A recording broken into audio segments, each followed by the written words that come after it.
প্ৰভু সমস্ত পুনশ্চ আমি বিষয়বস্তুৰ মাজলৈ আহিছোঁ।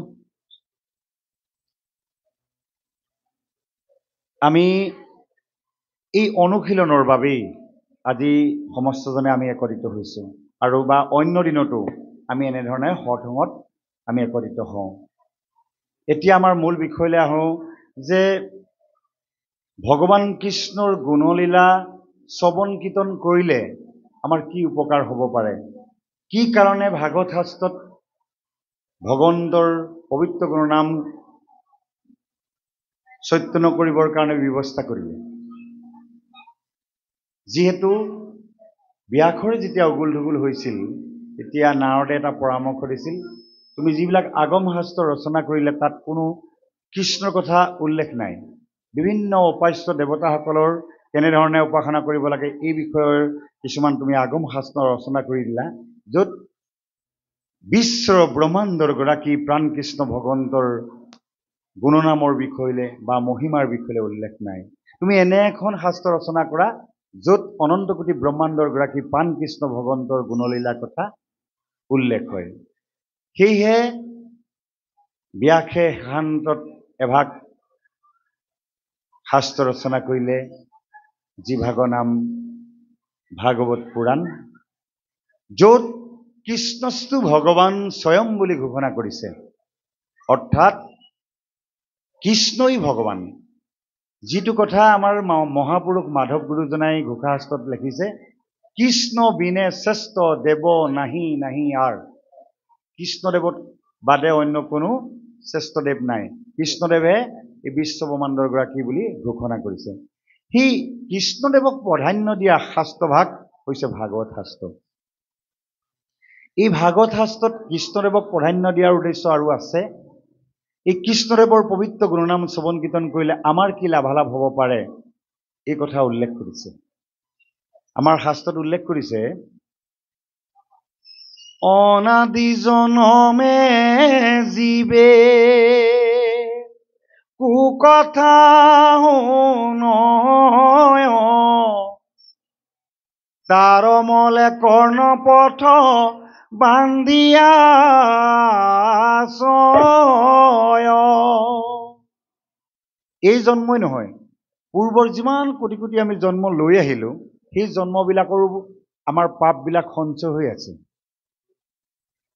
সেই জন্মবিলাকত আমি ঈশ্বৰৰ কথা শুনিবলৈ আমি ইচ্ছা প্ৰকাশ কৰা নাই। এতিয়াও আমি দেৱৰ দুৰ্লভ মানুহৰ জন্ম পাইছোঁ, এতিয়াও কেতিয়াবা আমাৰ ঈশ্বৰৰ কথা শুনিবলৈ আমাৰ ইচ্ছা নাযায়। ঈশ্বৰৰ নাম শুনিলে কেতিয়াবা আমাৰ অনীহা ভাৱ এটা আহে। ক'ৰবাত যদি ধৰ্মীয় অনুষ্ঠান এটালে আমাক কোনোবাই আহ্বান কৰে, আমাৰ আজি নাযাওঁ, বৰ গৰম হৈছে, আজি বৰ ঠাণ্ডা পৰিছে, আজি বতৰ বেয়া, এনেকুৱা ধৰণৰ বিভিন্ন অজুহাত দেখাই আমি ঈশ্বৰৰ য'ত গুণনাম চৈতন্য হয় বা ঈশ্বৰৰ গুণনাম য'ত শ্ৰৱণ কীৰ্তন হয় তেনেকুৱা অনুষ্ঠানলৈ আমি নাযাওঁ। এই যে আমাৰ এলাহ বা আমাৰ এই বিষয়লৈ অনীহা ভাৱটো যে আহে, এইটো কিহৰ? এইটো পূৰ্বজন্মৰ পাপ আছে, যাৰ কাৰণে ঈশ্বৰৰ গুণনাম শুনিবলৈ আমাৰ মনত সদ্ভাৱ জাগৃত নহয়। অনাদি জনমে জীৱে কুকথা শুনয়, তাৰ মলে কৰ্ণপথ বান্ধিয়া আছয়। আমাৰ কাণৰ ফুটাটো দেখাত সুন্দৰ, একো নাই ইয়াত, কিন্তু আমাৰ যি শুনিব নিবিচাৰোঁ, আমাৰ ভাল ধৰণে আমি যদি ভাবোঁ যে ভাল কথাবোৰ যেতিয়া আমি শুনিব নিবিচাৰোঁ, নিশ্চয় আমাৰ এই কাণখনৰ কিবা এটা বিধি ঘটিছে, যাৰ কাৰণে আমি ভাল কথাবোৰ নুশুনো। লোকৰ পৰচৰ্চা, পৰনিন্দা, বেয়া কথা, সেই কথাবিলাক খুব আমি শুনিবলৈ ইচ্ছা কৰোঁ। আজি যদি গাঁওখনত কাৰোবাৰ ঘৰত কিবা এটা নহ'বলগীয়া ঘটনা হৈছে, ই আমুকৰ ঘৰত আমুক ঘটনাটো হৈছে নে গম পোৱা নাই, এই এতিয়া নকওঁ দিয়া, পাছত ক'ম। নাই এতিয়া কচোন কি হ'ল ঘটনাটো। আমি ইমান উৎসাহ দি পেলাই শুনো যে সেইটো এতিয়া শুনিলে আমাৰ জীৱনটো যেন ধন্য হৈ যাব। কিন্তু সেইবিলাক কথা শুনাৰ পৰা, লোকৰ পাপ কথা, পাপ বেয়া চৰ্চা, নিন্দা, এনেকুৱাবিলাক কথা শুনাৰ পৰা আমাৰ পাপ আমাৰ জীৱনলৈ আহে। অহাৰ লগে লগে আমাৰ যি হৃদয়ত ভক্তিভাৱ জাগৃত হ'ব লাগে, সেই শুভ শক্তিবিলাক আমাৰ গাৰ পৰা নাইকিয়া হৈ যায়। নেগেটিভ এনাৰ্জিবিলাকে আমাৰ গাত মানে ঠাই লয়। আমাৰ ভাল যিবিলাক শুভ শক্তি মানে আহিব লাগিছিলে সেইবিলাক সদায় আঁতৰি থাকে। তাৰ পাছত কি কৈছে, এইবিলাক নাশ কৰিবলৈ কি কৈছে, অৱতাৰ চৰিতে তাহা কবি ন ক্ষয় মিলে মহোদয় কৃষ্ণ পাৱে ৰতি হয়। কাপোৰ লেতেৰা হ'ল, ঘৰ অপৰিষ্কাৰ হ'ল, পৰিষ্কাৰ কৰা বিভিন্ন আমাৰ ব্যৱস্থা আছে। চাফ চাবোনৰ পৰা বিভিন্ন আমাৰ সুলভ বস্তু আছে, কিছুমান ক্ৰয় কৰিলে আমি পাওঁ।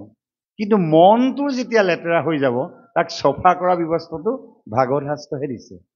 এইটো কি দিছে? অৱতাৰৰ চৰিত্ৰে তাহাক বিনাশয় মিলে মহোদয় কৃষ্ণ পাৱে ৰতি হয়। এই অৱতাৰ চৰিত্ৰবিলাক শুনিব লাগিব, গাব লাগিব। অৱতাৰ চৰিত্ৰ কাৰ? পূৰ্ণব্ৰহ্ম ভগৱন্তৰ অৱতাৰৰ কথা। ভগৱন্তৰ বিভিন্ন অৱতাৰৰ ভিতৰত 24টা অৱতাৰ প্ৰাধান্য দিছে, তাৰ ভিতৰত 10টা অৱতাৰ প্ৰাধান্য দিছে। তাৰ ভিতৰত ৰাম আৰু কৃষ্ণ অৱতাৰটোক বেছি প্ৰাধান্য দিছে।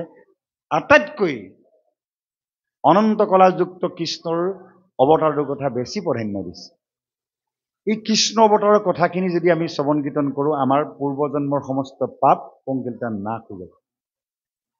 আমাৰ মনৰ মলিনতাবিলাক নাশ হৈ যাব। আমাৰ যে মনটো কেতিয়াবা ভাৰাক্ৰান্ত হৈ থাকে, একো নাই, চব ঠিকেই আছে, স্বাভাৱিকভাৱে খাইছোঁ, শুইছোঁ, অহাৰ লগত আহিছোঁ, যোৱাৰ লগত গৈছোঁ, সুন্দৰভাৱে জীৱন যাপন কৰিছোঁ, কিন্তু কিবা এটাই যেন মনটো গ্ৰাস কৰি আছে।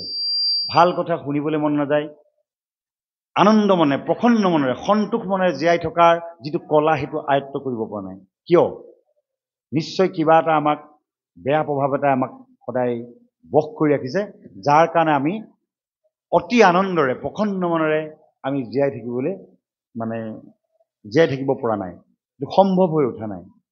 সেই প্ৰভাৱবিলাক হৈছে আসুৰিক প্ৰভাৱ, যিবিলাক আমি নিজেই আয়ত্ব কৰিছোঁ।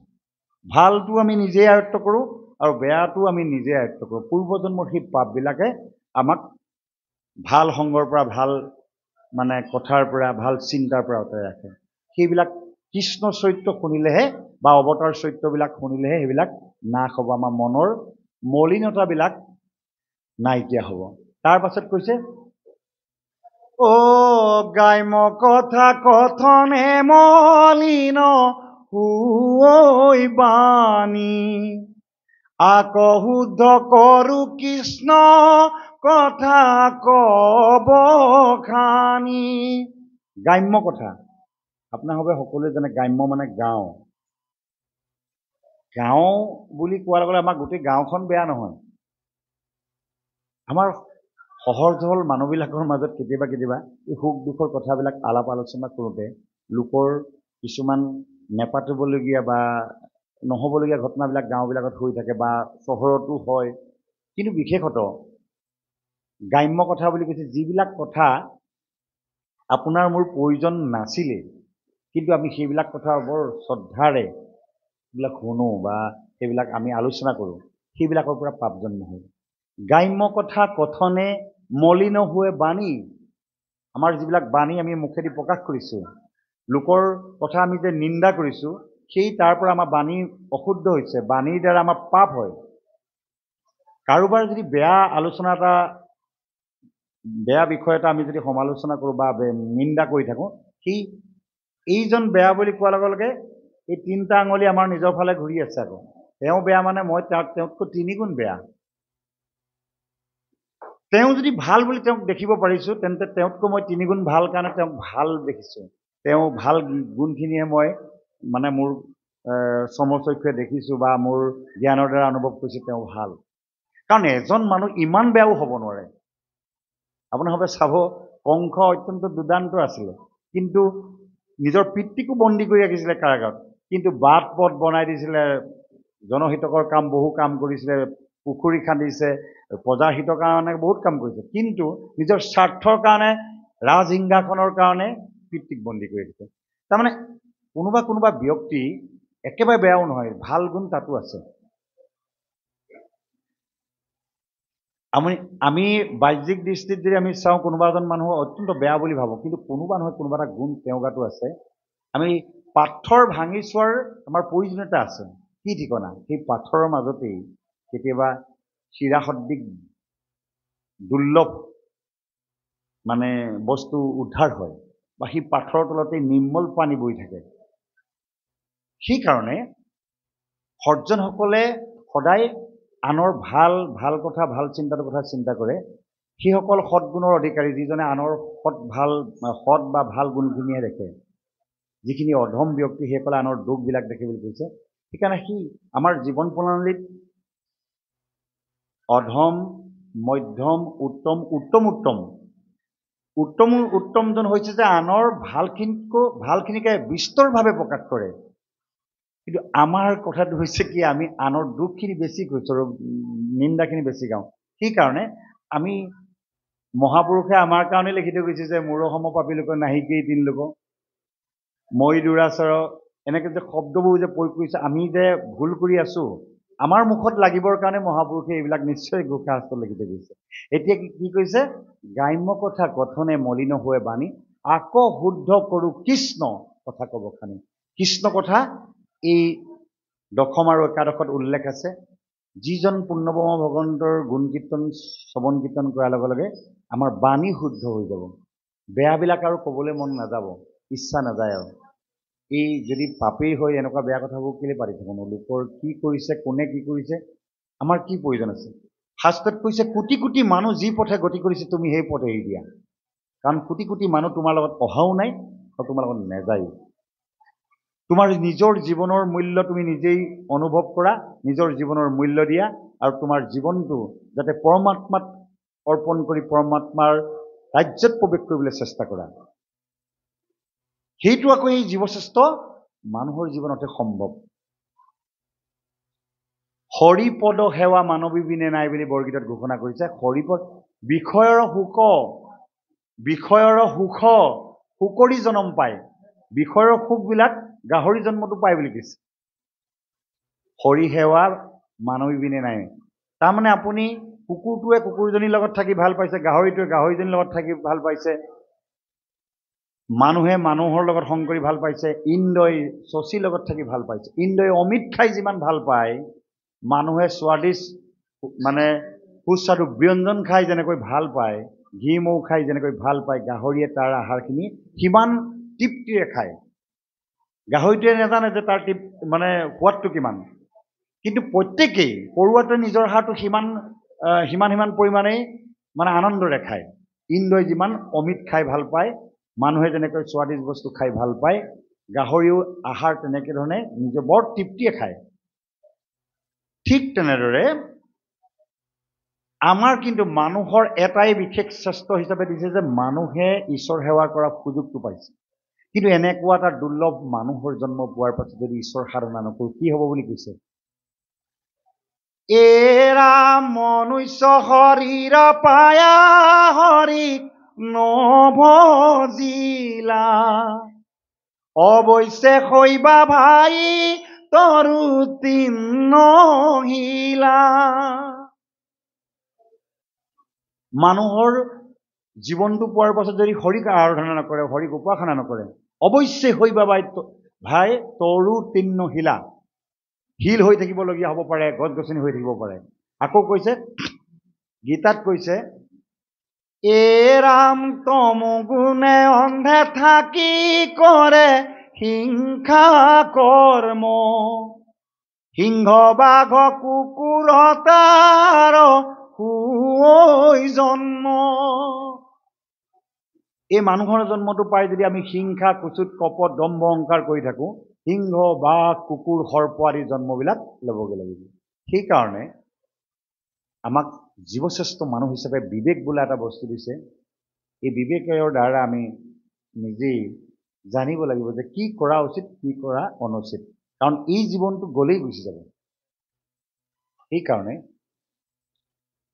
গুৰুজনাই অতি দয়াৰে আমাৰ উপকাৰৰ অৰ্থে ভাগৱত শাস্ত্ৰত কৃষ্ণৰ লীলা চৰিত্ৰ কথা উল্লেখ কৰিছে এতিয়া কৃষ্ণ লীলা চৰিত্ৰ কথা কোৱাৰ আগতে আমাৰ আচাৰ্যসকলকো এষাৰ কথা কওঁ খুব কম সময়ৰ কাৰণে আমাকো নিমন্ত্ৰণ কৰিছে সময়ৰ প্ৰতি লক্ষ্য ৰাখি কথাখিনি আগবঢ়াবলৈ যাওঁতে আপোনাসবক অকণমান ৰখাবলগীয়া হৈছে অপৰাধ নধৰিব যিহেতু বিষয়বস্তুটোৰ ভিতৰত সোমাই যোৱাৰ পাছত অকণমান আগবঢ়াই নিওঁতে অকণমান বিষয়ৰ লগত সংগতি থকা কথাবিলাক ক'বই লাগিব বাৰু যি কি নহওক এই কৃষ্ণ চৰিত্ৰ কৃষ্ণস্তু ভগৱান স্বয়ং বুলি যেতিয়া ঘোষণা কৰিলে এই ভগৱন্তক গুণনাম শ্ৰৱণ কীৰ্তন কৰাৰ পৰা আমাৰ কি কি লাভ হ'ব পাৰে।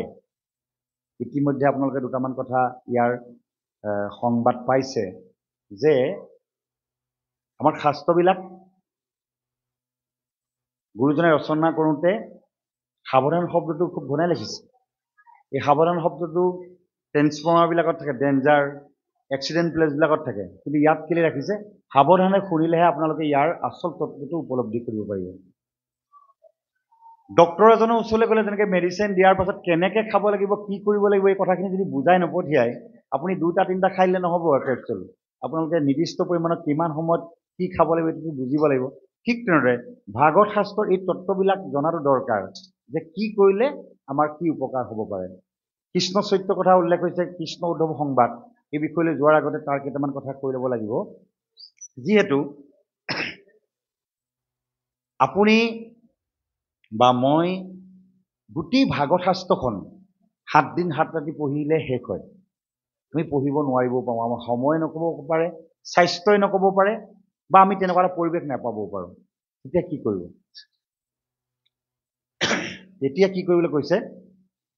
এই ভাগৱত শাস্ত্ৰৰ গোটেই সাৰ তত্ত্ব এজনা শ্লোকৰ ওপৰত নিৰ্ভৰ কৰিছে। সেই শ্লোকজনা সম্পূৰ্ণ ভাগৱত শাস্ত্ৰৰ তত্ত্বখিনি উল্লেখ কৰিছে। সেই শ্লোকজনাৰো যদি সম্পূৰ্ণ গাব নোৱাৰে, তাৰ আধা গাবলৈ কৈছে, তেতিয়াও আপোনাৰ ভাগৱত সম্পূৰ্ণ পঢ়াৰ ফলটো পাই যাব পাৰে। আমাৰ ভাগৱতৰ সাৰাংশ টানি নি কীৰ্তন শাস্ত্ৰ ভাগ ৰচনা কৰিছে, আৰু কীৰ্তন শাস্ত্ৰত আৰম্ভণিতেই 29 স্তুতিভাগ উল্লেখ কৰিছে। সেই স্তুতিভাগ দিয়াৰ উদ্দেশ্য আছে। ইয়াত উল্লেখ কৰিছে, শ্ৰী কৃষ্ণায় বাসুদেৱায় দেৱকী নন্দনায় চ নন্দ গোপকুমাৰায় গোবিন্দায় নমো নমঃ।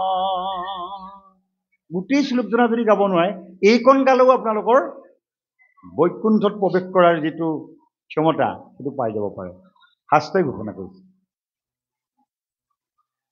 নম পংকজ নাভায় নম পংকজ মালিনী নম পংকজ নেত্ৰায় নমস্তে পংকজাঙ্ঘয়ে বসুদেবং সুতং কৃষ্ণং কংসচাণূর মর্দনম দৈবকী হৃদয়ানন্দং কৃষ্ণং বন্দে জগদ্গুরুম। হরি রাম রাম। এই কৃষ্ণং বন্দে জগদ্গুৰুম বুলি যে কৈছে, এই ভাগৱত শাস্ত্ৰই সেয়াই ঘোষণা কৰিছে, কৃষ্ণস্তু ভগৱান স্বয়ং। কৃষ্ণং বন্দে জগদ্গুৰুম, কৃষ্ণই জগতৰ গুৰু। কিয় কাৰণে কৈছে? এই কৃষ্ণই গুৰু হিচাপে উদ্ধৱক আধ্যাত্মিক জ্ঞান দিছিলে, আত্মাৰ জ্ঞান দিছিলে। আমাৰ দেহত আত্মা আছে, পৰমাত্মাও আছে। পৰমাত্মা হৈছে ভগৱান। আত্মাই পৰমাত্মাৰ লগত কেনেকৈ সম্বন্ধ গঢ়িব? জনম জনমৰ কাৰণে আমি ঈশ্বৰৰ পৰা আঁতৰি গুচি আহিলোঁ। কিমান জনম পাৰ হৈ আহিল তাৰ কোনো হিচাপ নাই। কোটি কোটি জন্ম আমি লৈ আছোঁ, আহি আছোঁ, গৈ আছোঁ, আহি আছোঁ, গৈ আছোঁ, কিন্তু ঈশ্বৰৰ ওচৰলৈ পুনৰ ঘূৰি যোৱাৰ কোনো প্ৰস্তুতি নাই। সেইকাৰণে ভগৱন্ত প্ৰভুৱে গুৰু হিচাপে আহি উদ্ধৱক আধ্যাত্মিক জ্ঞান দিছে। আধ্যাত্মিক জ্ঞান মানে আত্মাৰ জ্ঞান। এই আত্মাৰ কল্যাণ কেনেকৈ হ'ব? আত্মাৰ এইবাৰ গৰু হ'লোঁ, অহাবাৰ কুকুৰ হ'লোঁ, তাৰ পাছত সিংহ হ'লোঁ, কোনোবা এবাৰ গছ হ'লোঁ, এনেকৈ আমি সংসাৰৰ দুখ যন্ত্ৰণাময় এই চক্ৰটোত ঘূৰি ফুৰিম নে? নহয়, ইয়াৰ পৰা আমি হাত সাৰিব লাগিব। ইয়াৰ পৰা কেনেকৈ হাত সাৰিব লাগিব? ঈশ্বৰৰ মুখপদ্মক বাণী আমি বিশ্বাস কৰি ঈশ্বৰৰ গুণ নাম লৈ ঈশ্বৰৰ ৰাজ্যত প্ৰৱেশ কৰিব লাগিব। এই পাপখিনি নাশ কৰিব লাগিব। পাপখিনি কেনেকৈ নাশ কৰিম? ঈশ্বৰৰ নামৰ কথা উল্লেখ কৰিছে। ও হৰিৰ কীৰ্তনে মহাপাতকিক যিমতে কৰে নিজান অন্য পায়চিতে পবিত্ৰ কৰিব নোৱাৰে তাৰ সমান। আমি পূৰ্বজন্মই হওক এই জন্মৰে এই মুহূৰ্তলৈকে যিমানখিনি পাপ কৰিলোঁ, এই পাপখিনি অন্য কোনো ব্যৱস্থা নাই নাশ কৰিব পৰা। এটাই উপায় আছে, হৰি কীৰ্তন কৰিব লাগিব। হৰিৰ কীৰ্তনে মহাপাতকিক যিমতে কৰে নিজান অন্য পায়চিত্তে পবিত্ৰ কৰিব নোৱাৰে তাৰ সমান। অন্য কোনো ব্যৱস্থা নাই প্ৰায়চিত্ত কৰিবলৈ হ'লে হৰি কীৰ্তন কৰিব লাগিব। এই হৰি কীৰ্তনৰ ব্যৱস্থাটো কোনে দিলে? জগতগুৰু কৃষ্ণই দি থৈ গৈছে। যুগে যুগে গুৰু হিচাপে পূৰ্বতেও ভগৱন্তই যেনেকৈ ব্ৰহ্মাক ভাগৱত তত্ত্ব অৰ্পণ কৰিলে, ঠিক তেনেদৰে পৰ্যায়ক্ৰমে ভাগৱত শাস্ত্ৰ আহি আছে। ঠিক তেনেদৰে ভগৱন্তই যেনেকৈ অৰ্জুনক গীতা শাস্ত্ৰ যুদ্ধৰ প্ৰাক মুহূৰ্তত, কুৰুক্ষেত্ৰ যুদ্ধৰ প্ৰাক মুহূৰ্তত গীতা জ্ঞান দিছিল। সেইটো কাৰণে অৰ্জুনে কৃষ্ণক গুৰু মানিছিল। তুমি মোৰ সখা, তুমি মোৰ সুহৃদ, তুমি মোৰ গুৰু। অৰ্জুনক আত্মাৰ জ্ঞান দিছিল। কিমান সময় দিছিল? কুৰুক্ষেত্ৰ যুদ্ধৰ সময়ত মাত্ৰ ৪৫ মিনিট সময় গীতা জ্ঞান দিছিল, আধ্যাত্মিক জ্ঞান দিছিল। সেইকাৰণে আমাৰ স্কুল কলেজবিলাকতো এটা ক্লাছৰ সময়সীমা ৪৫ মিনিট ধৰি আছে। কাৰণ ৪৫ মিনিটমান মানুহৰ মন মগজ এটা বিষয়ত কেন্দ্ৰীভূত হৈ থাকে। তাৰপাছত মনটো বিভিন্ন দিশলৈ গতি কৰে, মনটো চঞ্চল। আৰু আমাৰ অত্যন্ত যদি শ্ৰদ্ধা ভক্তি থাকে, যাৰ অভ্যাস আছে, তেওঁলোকে খুব ২-৩ ঘণ্টামানলৈ এটা অনুষ্ঠানত একাগ্ৰচিত্তে ঈশ্বৰৰ কথাই হওক বা কোনোবা এটা বিষয়ত মনোযোগ সহকাৰে ধ্যান ধাৰণা দি শ্ৰৱণ কৰিব পাৰে। নহ'লে ধ্যান ধাৰণাবোৰ ক'ৰবালৈ গুচি গ'লে উপলব্ধি কৰিব নোৱাৰিব। কিন্তু সেই পৰীক্ষিত বা সুত বা যিসকল ব্যক্তি সেই সময়ত ভাগৱত কথা কোৱাৰ অৱস্থাত আছিল, ৭ দিন ৭ ৰাতি বহি থকা ধৈৰ্যটো বা শ্ৰৱণ কৰাৰ শক্তিটো ঈশ্বৰে প্ৰদান নকৰিলে সামান্য মানুহৰ বাবে সম্ভৱ নহয়। সেইকাৰণে প্ৰভুসকল আধ্যাত্মিক জ্ঞান প্ৰভু ভগৱন্তই নিজ মুখে দি গৈছে কাৰণে কৃষ্ণ উদ্ধৱ সংবাদ। সংবাদ বুলি ক'লে আমি সকলোৱে জানো এটা মেছেজ, ইয়াৰ বিষয় আছে নিশ্চয়, বিষয় থাকিব। যাতে ভগৱন্তই নিজ মুখে কৈছে, কাৰোবাৰ মুখেদি নাই কোৱা, যে অৰ্জুনক যিখিনি কথা কৈছে, উদ্ধৱক যিখিনি কৈছে, ভগৱন্তই নিজ মুখে কৈছে। এতিয়া এই নিজ মুখে কোৱা কথাখিনি যুগে যুগে একান্ত ভকতসকলেও প্ৰচাৰ প্ৰসাৰ কৰি আছে। আৰু গুৰু সাক্ষাৎ তাৰক ব্ৰহ্ম নিৰ্চিতম বুলি কৈছে। গুৰুহে তৰাইতে পাৰে ভৱনদী পাৰ। ভগৱন্ত গুৰু হিচাপে আহি আমাক এই আধ্যাত্মিক জ্ঞান দিয়াৰ কাৰণে কৃষ্ণং বন্দে জগতগুৰুম বুলি কৈছে। এই কৃষ্ণদেৱক যেতিয়া আপুনি গুৰু হিচাপে ধৰিব বা উপাসনা কৰিব, তেওঁৰ ধ্যান ধাৰণা কৰিব, আপুনি অনায়াসে তৰি যাব পাৰিব। এই বিশাল ভাগৱত শাস্ত্ৰখন আপুনি পঢ়ি শেষ কৰিব নোৱাৰিব পাৰে, বা আপোনাৰ সময় নহ'ব পাৰে, সামৰ্থ্য নাথাকিব পাৰে। কিন্তু যদি এই শ্লোকজনাও যদি আপুনি ভাগৱতৰ এই সাৰ শ্লোকজনা যদি আপুনি হৃদয়ংগম কৰি পোৱা গতি স্মৰণ কৰিব পাৰে, আপুনি ভগৱন্তৰ ৰাজ্যত প্ৰৱেশ কৰিব পাৰিব বুলি শাস্ত্ৰই সিদ্ধান্ত দিছে। বিষয়টো চমুৱাই আনিছোঁ এইটো কাৰণেই যে আমি কাৰোবাক হয়তো এতিয়া আমাৰ ইয়াত আই মাতৃসকল আছে বা বান্ধৱসকল আছে, বয়সে নক'ব পাৰে গোটেই ভাগৱত সম্পূৰ্ণ পঢ়ি থাকিব। কেনেকৈ তেওঁলোকে তৰি যাব? তেওঁলোকতো তৰি যাব লাগিব। বিষয়টো সেইটো। ইয়াৰ পাছত আহিছে কৃষ্ণদেৱে যে দুটামান গুৰু হিচাপে আমাক বাক্য কৰিছে। গীতাটো কৈছে এই কথাটো। গীতা হৈছে ভাগৱতৰ সাৰ অংশ, শ্ৰীমদ ভাগৱত গীতা। গোটেই সাৰ তত্ত্বটো আনি গীতাত উল্লেখ কৰিছে। আৰু ইয়াৰ তত্ত্ববিলাক আমি যদি উপলব্ধি কৰোঁ, উদ্ধৱকেই কওক বা আমাৰ কৃষ্ণই অৰ্জুনকেই কওক, মূলতঃ এই কথাবিলাক আমাৰ নিচিনা সাংসাৰিক ভোগবিলাকত আসক্ত থকা জীৱবিলাকৰ কাৰণে এৰি থৈ গৈছে, যাতে আমি সেইবিলাক শ্ৰদ্ধাৰে শুনি নিজৰ জীৱনত প্ৰয়োগ কৰিব পাৰোঁ। এতিয়া কৈছে যে সমস্ত ধৰ্ম ত্যাগ কৰি তুমি মোৰ চৰণত শৰণ লোৱা, মই তোমাক সমস্ত পাপৰ পৰা উদ্ধাৰ কৰিম। ইমান এটা ডাঙৰ ৰিস্ক লৈছে ভগৱন্তই। তুমি যিমান পাপ কৰিছিলা, আজি সন্তে যদি তুমি ঈশ্বৰৰ চৰণত শৰণাপন্ন হৈ দাসত্ব স্বীকাৰ কৰি প্ৰভু আৰু পাপ নকৰোঁ, মোক ক্ষমা কৰা, মই আজিৰ পৰা তোমাৰ দাসত্ব স্বীকাৰ কৰিলোঁ বুলি যদি শৰণাপন্ন হয়, সমস্ত পূৰ্ব পাপ নাশ কৰি দিব প্ৰভুৱে। কৈছিলে নাই কৃষ্ণই অৰ্জুনক কৈছে যে তুমি সমস্ত ধৰ্ম পৰিত্যাগ কৰি মোৰ চৰণত শৰণ লোৱা। শৰণ মানে হৈছে দাসত্ব স্বীকাৰ কৰা। তুমি যি য'ত আগত ধৰ্ম কৰি আছিলা এইবোৰ সকলো ত্যাগ কৰা, মোৰ দাসত্ব স্বীকাৰ কৰা, মই তোমাক সমস্ত পাপৰ পৰা উদ্ধাৰ কৰিম। এই কথাটো অন্য কোনো দেৱতাই ক'ব পৰা নোৱাৰে। কাৰণ যিমান দেৱতা মণ্ডলী আছে, ভোগবিলাকৰ বস্তু আপোনাৰ মোক দিব পাৰিব, কিন্তু মুক্তি দিব নোৱাৰে, পাপৰ পৰা উদ্ধাৰ কৰিব নোৱাৰে। তেওঁলোকেও পাপৰ কাৰণে ভগৱন্তৰ নাম হাজাৰ হাজাৰ বছৰ ধ্যান কৰিব লাগে। সেইকাৰণে এজনেই ব্যক্তি আছে, কৃষ্ণস্তু ভগৱান স্বয়ং, তেওঁহে আমাক সমস্ত পাপ নাশ কৰি আমাক পুণ্যধাম বৈকুণ্ঠত প্ৰৱেশ কৰাব পাৰিব, নিজৰ বৈকুণ্ঠলৈ নিব পাৰিব। এতিয়া এই ব্যৱস্থাটো কৰিবলৈ যাওঁতে দ্বিতীয় এটা বিষয় দিছে যে তুমি অনন্য ভাৱনাৰে মোৰ চৰণত শৰণ লোৱা, মই তোমাক খোৱা থকা ইহকাল আৰু পৰকাল এই জন্মটোৰ লগতে পাছৰ তোমাৰ মৃত্যুৰ পাছতো তোমাৰ দায়িত্ব ল'ম। অৰ্থাৎ তোমাৰ যদি পাপো আছিলে সেইখিনি নাশ কৰি মই বৈকুণ্ঠত প্ৰৱেশ কৰাম। এইখিনি ইমান অভয়বাণী অন্য কোনো দিয়া নাই।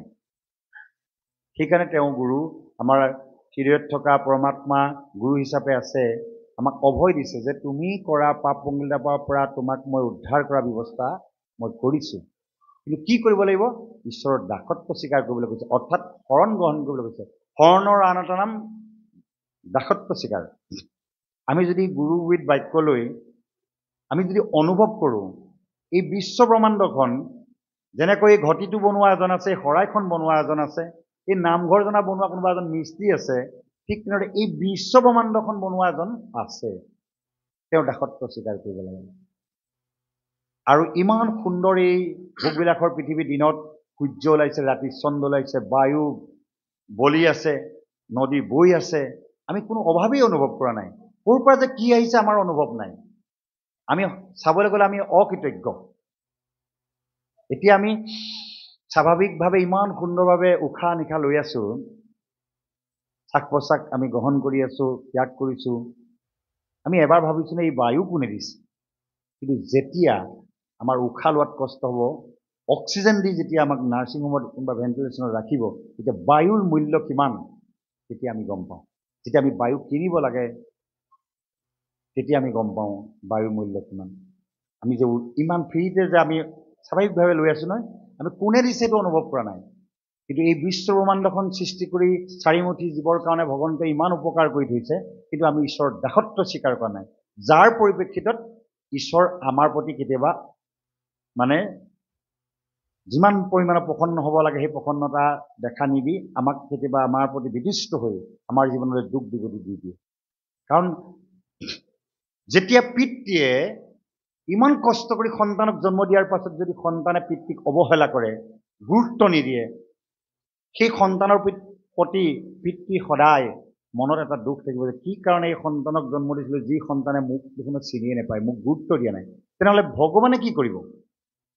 চাৰিমুঠি জীৱ ইমান সুন্দৰভাৱে জন্ম দিয়াৰ পাছত তেওঁ যদি দাসত্ব স্বীকাৰ কৰিবলৈ শিকা নাই, তেওঁৰ প্ৰতি কৃতজ্ঞতা জন্মাবলৈ যদি শিকা নাই, তেনেহ'লে কোনে আহাৰ দিছে, কোনে মানুহে ভাবে মই খেতি কৰিছোঁ, মই নিজে উৎপাদন কৰিছোঁ। আৰে পানী ক'ৰ পৰা আহিছে? পানী নহ'লে খেতি নহয়, সূৰ্যৰ তাপ নহ'লে খেতি নহয়।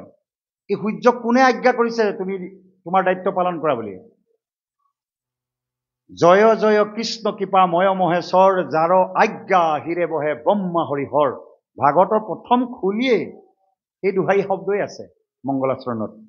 জয় জয় কৃষ্ণ কৃপা ময় মহেশ্বৰ, যাৰ আজ্ঞা হিৰে বহে ব্ৰহ্মা হৰিহৰ। যাৰ আজ্ঞা ব্ৰহ্মা শিৱকে প্ৰমুখ কৰি দেৱতাসকলে পালন কৰি আছে। নিজৰ নিজৰ দায়িত্ব কোনো অকণমান দেৰি হোৱা নাই। সূৰ্য সদায় সময়ত ওলায়, সময়ত অস্ত যাব, নিজৰ নিজৰ দায়িত্ব চব পালন কৰি আছে। কাৰ ভয়ত? ঈশ্বৰৰ ভয়ত। তেনেহ'লে সেইজন ঈশ্বৰৰ দাসত্ব স্বীকাৰ আমি কৰিবলৈ কিয় শিকা নাই? সেইকাৰণে ঈশ্বৰৰ দাসত্ব অৰ্থাৎ শৰণ গ্ৰহণ কৰিবলৈ কৈছে। শৰণৰ ব্যৱস্থাটোৰ কাৰণেই গীতাশাস্ত্ৰ সৃষ্টি হৈছে। গীতাশাস্ত্ৰই সদায় আমাক নিৰ্দেশ দিছে যে ঈশ্বৰৰ দাসত্ব কেনেকৈ স্বীকাৰ কৰিব লাগে, শৰণ কেনেকৈ গ্ৰহণ কৰিব লাগে, আৰু ভাগৱতে আমাক ভক্তি কেনেকৈ কৰিব লাগে এই কথাখিনি শিকাইছে। এতিয়া আমি যদি অনুভৱ কৰোঁ মই ঈশ্বৰৰ ৰাজ্যত আছোঁ, আমাক সৃষ্টি কৰা এজন ঈশ্বৰ আছে, সদায় আমি ঈশ্বৰৰ উপাসনা কৰিব লাগে। যদি সদায় আমি উপাসনাথলীত সদায় যদি ঈশ্বৰক ভাবোঁ, হে প্ৰভু তোমাৰ অযুত কৃপাত জীৱশ্ৰেষ্ঠ মানুহৰ জন্ম ল'লোঁ, মোৰ আত্মা, মোৰ দেহ, মোৰ মন, চিত, বুদ্ধি, কায়, বাক্য, ধন জন ঐশ্বৰ্য বিভূতি, পাৰ্থিৱ সম্পদ, পুত্ৰ ভাৰ্যা যি যেনেকৈ মোৰ আত্মীয় স্বজন আছে বা শহীদ বান্ধৱ আছে, মোৰ বুলিবলৈ আৰু একো নাই, সকলো তোমাৰ অশেষ কৰোণাত পাইছোঁ। মই তোমাৰ দাসত্ব স্বীকাৰ কৰিলোঁ, সমস্ত তোমাত অৰ্পণ কৰিলোঁ। এতিয়াৰ পৰা মোৰ বুলিবলৈ একো নাই, তোমাত অৰ্পণ কৰিলোঁ প্ৰভু, যি কৰা তুমি কৰিবা। তেতিয়া ভগৱন্তই দায়িত্ববিলাক লয়। যেতিয়া মানুহে মোৰ কৰি থাকে, এইখন গাড়ী মোৰ, এইটো ঘৰ মোৰ, এই অঞ্চলৰ ভিতৰত আটাইতকৈ ধুনীয়া ঘৰটো, ডাঙৰ ঘৰটো মই বনাইছোঁ, এই আটাইতকৈ দামী গাড়ীখন মই বনাইছোঁ, তেতিয়া মানে ভগৱন্তৰ সেই দুখত বিতুষ্ট হয় বুলি কৈছে। কাৰণ ভগৱন্তৰ অহংকাৰ, আমাৰ শাস্ত্ৰই কৈছে অহংকাৰ পতনৰ কাৰণ। যেতিয়ালৈকে মানুহে অনুভৱ নকৰে মই কৰিছোঁ বুলি ভাবি থাকে, মই বোলা বস্তুটো একো নাই। বন্ধাকবিটো যেনেকৈ এখিলা এখিলা পাত এৰুৱাই দিয়াৰ পাছত শেষত নাইকিয়া হৈ যায়, মই বুলি যদি ভাবোঁ, মোৰ হাতখন যদি ইয়াৰ পৰা এৰুৱাই দিওঁ, এইফালে হাতখন যদি এৰুৱাই দিওঁ, এনেকৈ এটা এটা অংগ যদি এৰুৱাই থাকোঁ, শেষত মই বোলা বস্তুটো নাইকিয়া হৈ যাব। কোনে আমাক মই হিচাপে আমি অহংকাৰ কৰিবলৈ আমাক কোনে সাজি দিলে? ঈশ্বৰে সাজি দিলে। সেইকাৰণে ঈশ্বৰক প্ৰসন্নতাৰ অৰ্থে শাস্ত্ৰত লিখিছে, ব্ৰহ্মাণ্ডৰ যত দ্ৰব্য তোমাৰ একে হয়, অৰ্পণা নভৰিলে কিছু ফলনৰ হয়। ভগৱন্তৰ ব্ৰহ্মাণ্ডত যিমান বস্তু আছে ঈশ্বৰৰ হয়, সকলো ঈশ্বৰত অৰ্পণ কৰিবলৈ কৈছে। তেতিয়াহে ফলটো পোৱা যায়, সৎ ফল পোৱা যায়। সেইকাৰণে ঈশ্বৰৰ দাসত্ব স্বীকাৰ কৰিলে ঈশ্বৰে প্ৰতি ক্ষণতে প্ৰহ্লাদক ৰক্ষা কৰিছে। কিন্তু যিটো মুহূৰ্তত দুৰ্যোধনে মোৰ ৰাজ্য, মই বেজীৰ আগত যোৱা মাটিকণো মই নিদিওঁ পাণ্ডৱক, মোৰ কৰি থাকিলে, গোটেই সোণৰ হস্তিনা ধ্বংস হ'ল, শতকৌৰৱ শেষ হৈ গ'ল, দুৰ্যোধন দুঃশাসনৰ অৱস্থা তথ্যবচৈ নিপাত হ'বলগীয়া হ'ল। ৰাৱণে মোৰ লংকা বুলি কৈ আছিলে, কিন্তু সেইখন সোণৰ লংকা ধৰি ৰাখিব নোৱাৰিলে। সেইকাৰণে যি মহা বৈষ্ণৱ ৰজা মহাৰজাই ঈশ্বৰৰ দাসত্ব স্বীকাৰ কৰি ঈশ্বৰৰ শৰণ গ্ৰহণ কৰি ঈশ্বৰত অৰ্পণ কৰি ৰাখিলে, তেওঁলোকক সদা সৰ্বদা যুধিষ্ঠিৰে কৃষ্ণক বিশ্বাস কৰিলে, পুনৰ ৰাজ্য ঘূৰাই পালে, সুখ সমৃদ্ধি আকৌ ঘূৰাই পালে। কিন্তু আমাৰ এইখিনি শিকিবলগীয়া আছে। এতিয়া এই যে ভগৱন্তই যে কৃষ্ণ আৰু উদ্ধৱৰ বা কৃষ্ণ আৰু অৰ্জুনৰ মাজত যিখিনি সংবাদৰ মাজেৰে আমাক যিখিনি দিছে, এই দিয়াখিনি আমি ল'ব লাগিব। এতিয়া আপোনালোকে আহক কৃষ্ণ আৰু উদ্ধৱৰ সংবাদৰ মাজৰ আমি কাহিনী ভাগলৈ যাওঁ। ভগৱন্ত প্ৰভুৱে উদ্ধৱক এই কথা উল্লেখ কৰিছে। কম সময়ৰ ভিতৰত বিষয়টো টানি আনিবলগীয়া কাৰণে আমি সাঙুৰি ল'বলগীয়া হৈছে যে মোৰ যি নামৰ মহামহিমা, এই মহামহিমাৰ যোগেদি সমস্ত জগত কল্যাণ সাধন হ'ব পাৰে। আমি যে নাম প্ৰসংগত গাইছোঁ, মহাপুৰুষ মাধৱদেৱে কৈছে, গোবিন্দ গোবিন্দ গোবিন্দ গোবিন্দ গোবিন্দ ৰাম মুৰাৰী,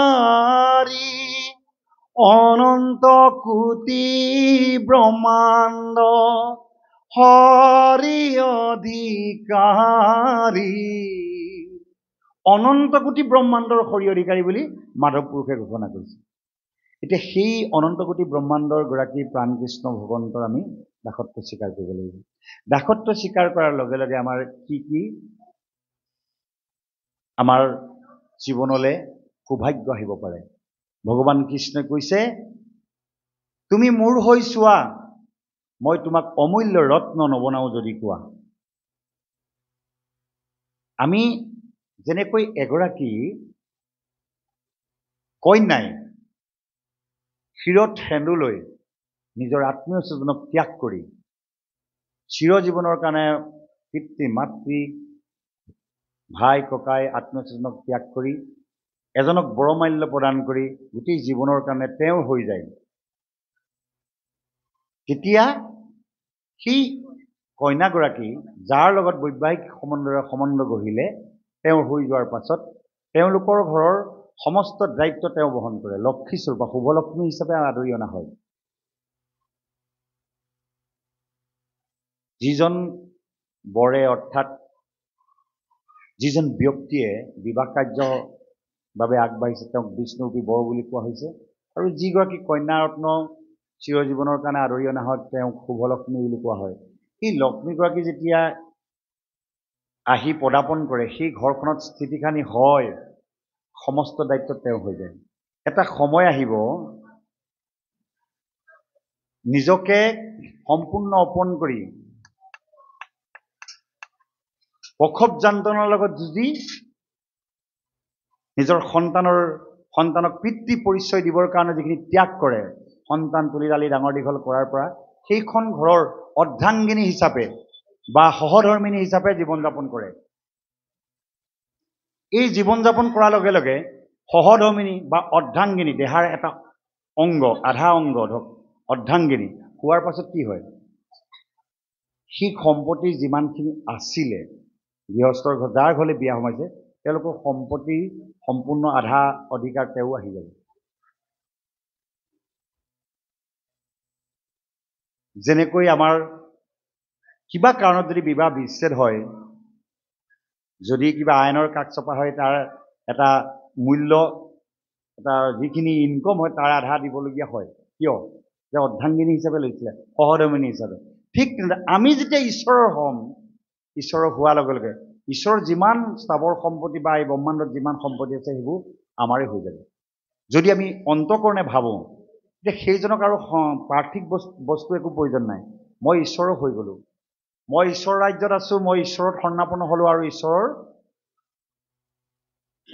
ৰাজ্যত প্ৰৱেশ কৰি ঈশ্বৰ হোৱাৰ যেতিয়া আমি চেষ্টা কৰিলোঁ, সম্পূৰ্ণ ঈশ্বৰ হোৱাৰ পাছত মোৰ সমস্ত দায়িত্ব ঈশ্বৰৰ, এতিয়া মোৰ বুলিবলৈ একো নাই, ঈশ্বৰে যি কৰিব সেইটোহে হ'ব। এই পৰিমাণৰ বিশ্বাস আৰু শ্ৰদ্ধা যেতিয়া আমাৰ জীৱনলৈ আহি যাব, ঈশ্বৰৰ দাসত্ব স্বীকাৰ কৰা হ'ব আৰু তেতিয়া আমাৰ জীৱনৰ পৰিৱৰ্তন আহিব। আমাৰ শাস্ত্ৰত কৈছে কৃষ্ণৰ জীৱন চৰিত্ৰ শ্ৰৱণ কীৰ্তন কৰাৰ লগে লগে কি হ'ব পাৰে, উদ্ধৱৰ লগত আলোচনা কৰিছে। অকাল মৃত্যু হৰণম সৰ্বব্যাধি বিনাশনম শ্ৰীকৃষ্ণ পাদুদকম পিতুয়া পুনৰ্জন্ম বিদ্যতে। আমাৰ জীৱনত কেতিয়াবা পূৰ্বৰ পাপৰ কাৰণে অকাল মৃত্যু আহিব পাৰে। অকাল মৃত্যু বহু ব্যক্তি হৈছে, কম বয়সতে বহু এই সংসাৰ ত্যাগ কৰি গুচি গৈছে। অকাল মৃত্যু হৰণম, অকাল মৃত্যু ৰোধ কৰিব পাৰে, অকাল মৃত্যুৰ পৰা নিজকে বচাব পাৰিব বুলি কৈছে। সৰ্বব্যাধি বিনাশনম, সৰ্বব্যাধি বিনাশনম অৰ্থাৎ দেহলৈ অহা আপোনাৰ পাৰ্থিৱ দেহাত থকা ৰোগ ব্যাধি সুখন্তাবিলাক নাশ হৈ যাব পাৰে। কি কৰিলে? ঈশ্বৰৰ দাসত্ব স্বীকাৰ কৰিলে, ঈশ্বৰৰ নাম ল'লে। অকাল মৃত্যু হৰণম সৰ্বব্যাধি বিনাশনম শ্ৰীকৃষ্ণ পাদুদকম, শ্ৰীকৃষ্ণৰ চৰণ কমলত যেতিয়া আপুনি শৰণাপন্ন হ'ব, ঈশ্বৰৰ চৰণ কমল সদায় চিন্তা কৰিব, ধ্যান ধাৰণা কৰিব, পিতুয়া পুনৰ্জন্ম বিদ্যতে, পুনৰ বাৰে বাৰে দুখ যন্ত্ৰণাময় সংসাৰলৈ আৰু আহিব নালাগে। ইমান সুন্দৰভাৱে প্ৰভু ভগৱন্তই তেওঁৰ নামৰ মহামহিমাৰ কথা কৈছে, তেওঁৰ নিজৰ মহিমাৰ কথা কৈছে, কিন্তু সেইখিনি আমি উপলব্ধি কৰা নাই, বিশ্বাস কৰা নাই, যাৰ ফলশ্ৰুতিত আমি ঈশ্বৰৰ পৰা জনম জনমৰ কাৰণে আঁতৰি আছোৱেই আৰু কোনো প্ৰস্তুতিও চলোৱা নাই।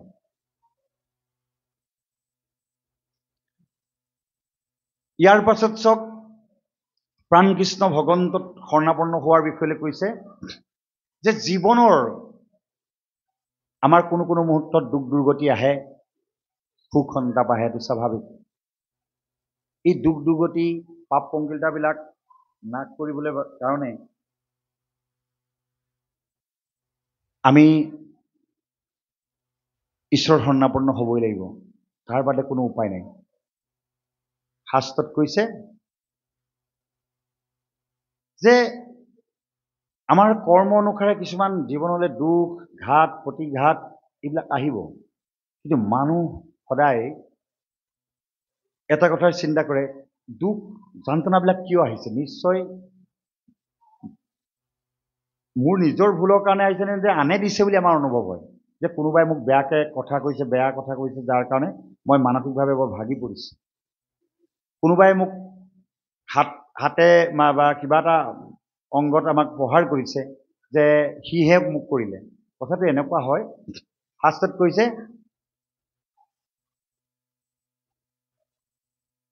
কাহাক কোনোবা মাৰিতে পাৰয়, কাহাক ৰাখয় কোনে, পূৰ্ব জনমে যিটো পাপ কৰে, মৰিয়া ভুঞ্জে আপোনে।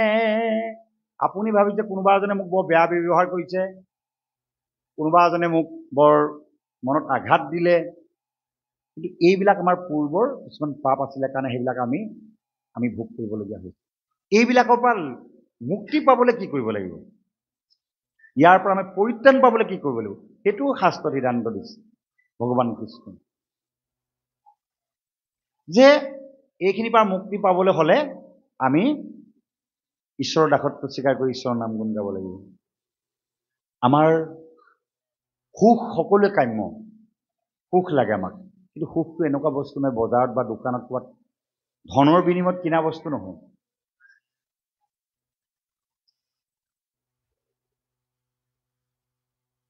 ধনৰ বিনিময়ত কিনা বস্তু নহয়।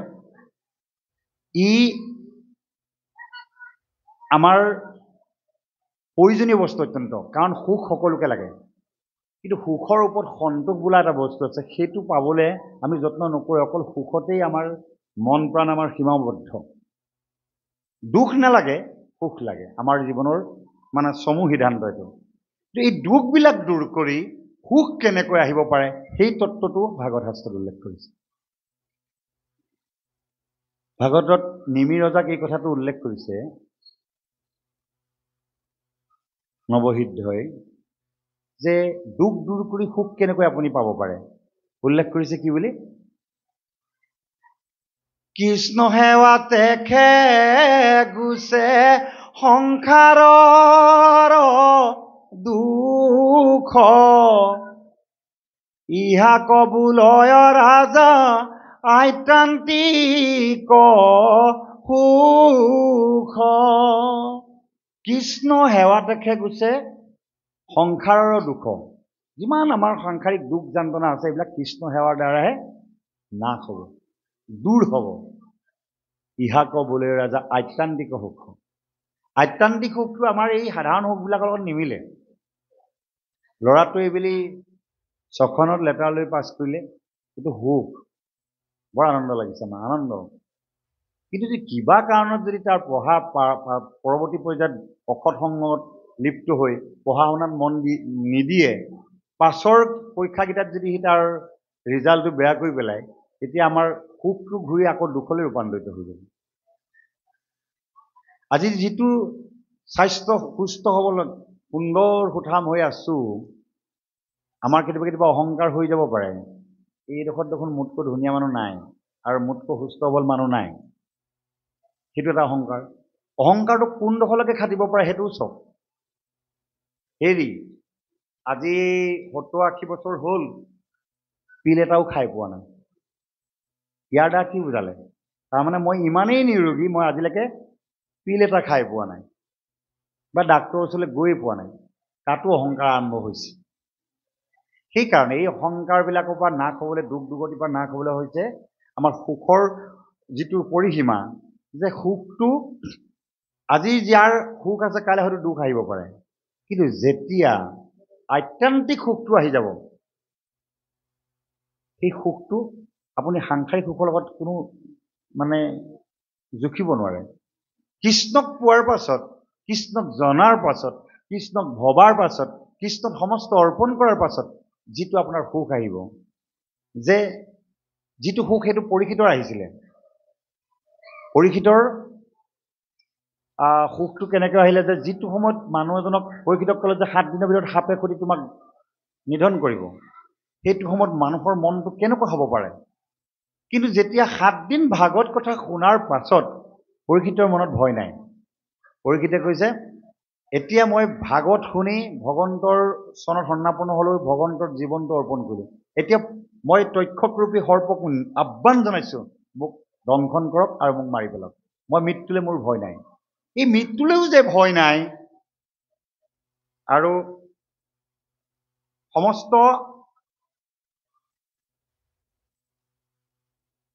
আমাৰ দুখ যন্ত্ৰণা নাশ কৰি মৃত্যুৰ পৰা অভয় দিব পৰা যিটো ব্যৱস্থা, সেইটো হৈছে কৃষ্ণৰ চৰণ। কৃষ্ণ সেৱাতেহে গৈছে সংসাৰৰ দুখ, ইহাক বুলয় ৰাজা আত্যন্তিক সুখ। সেইকাৰণে আত্যন্তিক সুখটো যদি আমাৰ কামনা আমি যদি কৰোঁ, কৃষ্ণ সেৱাত আমি নিমগ্ন হ'ব লাগিব। সেয়েহে প্ৰভুসকল, আমাৰ পৰৱৰ্তী পৰ্যায়ত পাঠলৈ অকণমান আহক। আমি পাছত কৰিছোঁ, ইয়াৰ পাছৰখিনি আগবান কৰিম।